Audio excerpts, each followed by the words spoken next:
Today I'm taking a look at the SK Hynix Tube 31 1 terabyte. So there is the drive, and that is a USB-A plug. So I do appreciate that the cover actually clips on, so that thing's not going to fall off whenever we go through that guy in our backpack. So I'm using an adapter to plug this into a USB-C port, and this is a Thunderbolt 3 port.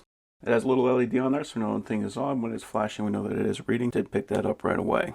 So now I'm going to copy and paste about 15 gigabytes worth of pictures and videos. And we are looking at right around 630 megabytes per second. Alright, and it is playing those videos. So now let's do a speed test. Okay, so we got some excellent speeds on here. So for the sequential 1 megabyte process 1 thread, we got 1063 on the read and 1048 on the write. For the sequential 1 megabyte 1 process 1 thread, we got 822 and 897. For the random 4K 32 process 1 thread, we got 262 and 297. And for the worst case scenario, random 4K 1 process 1 thread, we got 39 and 79. So that means this is one of the few drives that I've seen recently that is actually able to meet the speeds that it advertises. So that is a very fast, tiny little USB drive. So I've used a lot of SK Hynix products in the past. They've all proven to be very high quality. This one is no exception. So I'm very happy with that drive.